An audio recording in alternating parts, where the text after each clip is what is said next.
Five Nights at Candy's is a super easy series of games, all placing super low on the max mode list, which makes sense. These games were built to be scary, not super sweaty video game challenges. But people started to see potential in these games, gameplay-wise, and thus, Five Nights at Candy's, but better, was made. A series of games designed to make the first 3 Five Nights at Candy's games more about skill than actual horror. These games aren't slight difficulty increases either. They are completely overhauled to be some of the hardest FNAF challenges in the world. In this video series, I will go over my personal experience learning and completing every max mode these games have to offer, eventually ending with the Gauntlet, a challenge where I complete every one of these modes back to back without dying once. In vanilla Five Nights at Candy's 1, every animatronic besides Blank worked the exact same way. They would approach the doors and you would close it on them.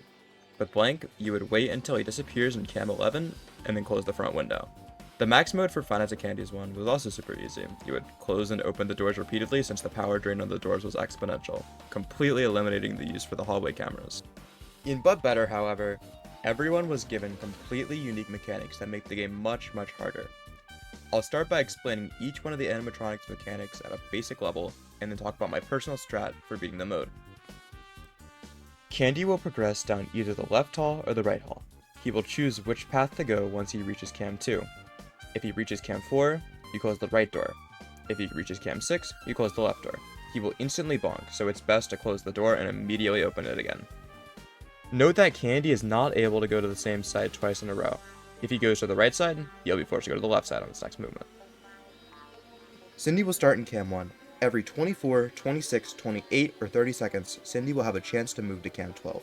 After she is in cam 12, she will take 2 seconds to move to cam 2, another 2 seconds to move to cam 3, and another 2 seconds to reach cam 4. Once she is in cam 4, she will stay at your door until you close it for 10 seconds. To stop her from getting to your door, watch her once she has moved off of cam 1. Chester will start in cam 9. After 10 seconds, he will leave his curtain. After 50 seconds, he'll move to cam 8. After another 50 seconds, he'll move to cam 7. And finally, after another 50 seconds, he'll move to your left door. Once he reaches your door, he will never leave. To stop him from moving, you need to watch him on the camera he is currently on. This will pause his movement timer. Note that you need to be actively watching Chester and not just checking on him to reset the timer like you would with any kind of Foxy. Penguin will take the same path as Cindy and eventually will reach your right door. Close the door to make him instantly bonk. Unlike Candy, letting him in the office will not jump scare you. Instead, every 10 seconds he will close a random door. Old Candy will start in cam 10. After 15 seconds he will leave and enter cam 9, and then proceed down the left hall. To stop him, wait until he reaches your door. You can tell when he's at your door because he plays this humming sound.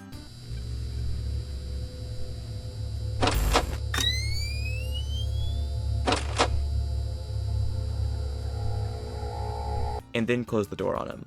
This would be super easy, but Old Candy has one more thing about him. Every time you watch him on cams, the amount of time that you looked at him will be equal to how long he stays at the door.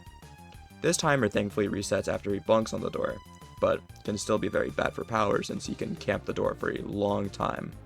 To make this all worse, Old Candy will take the exact same path as Chester, so you will need to know exactly when it's safe to watch Chester so you don't accidentally watch Old Candy. Blank works very similarly to how he does in vanilla Five Nights at Candy's 1. He will start in cam 11 and then progress into 4 different states, looking down, looking at you, standing up, and finally gone. Once he is gone, you need to watch him in cam 5 to make him start his attack. Once he swings his arm, close the door. If you try and predict him like you would in vanilla Five Nights at Candy's 1, he will get stuck on the last frame of his animation and break the glass once you open the door. That works the same way as Candy does, progressing down one of your halls and going to your door. Close the door on him and you will bonk instantly. Rat will not go to the same side twice in a row, just like Candy. The only difference between him and Candy is that his eyes won't appear in the doors. Now that we know how every animatronic works, let's look at the strategy I used to complete 720. A timer is very helpful, but is not required. Start the night by idling in the office for 10 seconds, then watch Chester until 15 seconds. Quickly check the door cameras after you're done watching Chester. If someone is there, close it. Every 25 seconds you want to check cam 5 and watch for Blank. Once you are done with this Blank attack, check your door cams, check for Cindy, and then go back to watching Chester. Once you hear Old Candy's humming, close his door. This strategy works pretty well for the night and will get you a win in about a couple hours if you practice. So now you may be thinking, this mode isn't that bad, why did you make a whole ass video on it? Well, what if I told you there's way more, and this max mode is nowhere near done. 720 ranks about 200 on the max mode list, while the true max mode ranks 46. Here is the true max mode of Five Nights at Candy's One But Better, Blood 720.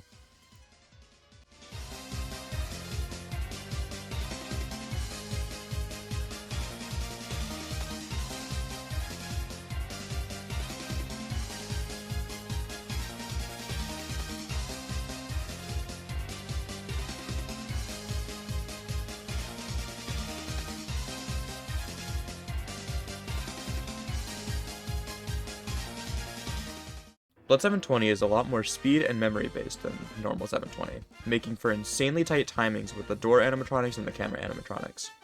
Like I did for normal 720, I will cover all the animatronics and then the strategy I decided to use for this mode. But before that, let's cover some more basic info that I left out earlier. Power-outs will always last exactly 25 seconds, so you can end the gameplay of the night early by forcing a power-out at 5:35 on the timer. Animatronics will jam the door after 6 seconds of them being there, so you can wait a decent amount of time before closing it on them. This allows you to leave either Candy or Rat at the doors to deal with more important threats such as Blank or Cindy. Now, onto the animatronics. Candy now has a third movement option. He can now move to the front window and attack through there. Cindy will never leave the door once she gets there. Chester will instantly drain all of your power once he reaches the door. Penguin will now begin in the office at the beginning of the night. Old Candy's door timer will not reset once he hits the door, so if you watch him for 3 seconds at the start of the night, he'll keep that time for the whole night. It's terrible.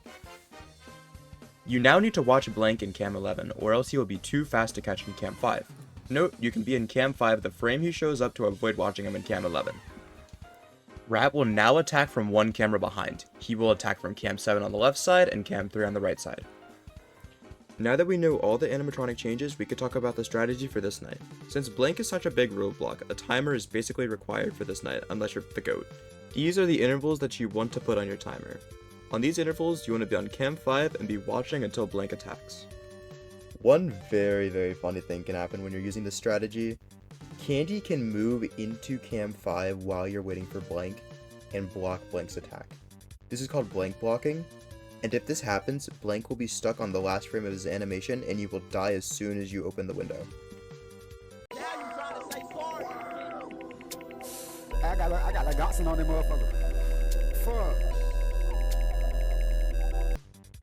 The power in this mode is very tight, so we want to be watching Old Candy as little as possible and keeping the doors closed for as little as possible. Around every 3 seconds, we want to be checking Cam 7, 5, and 3 as quickly as possible to determine the positions of Candy and Rat. And of course, we want to be looking for Cindy around every 30 seconds. Now that we know this strategy, I'll talk about my personal experience with this mode. This mode took me about 30 hours to beat for my first completion. Most of my deaths were from power because I was looking at Old Candy for way too long and being overly cautious with the doors. This is definitely my favorite max mode of the Five Nights at Candy's But Better series, so much so that I even started green running it and gaining insane power wins. My unedited first completion of Blood 720 will be in the description of this video, so definitely check that out.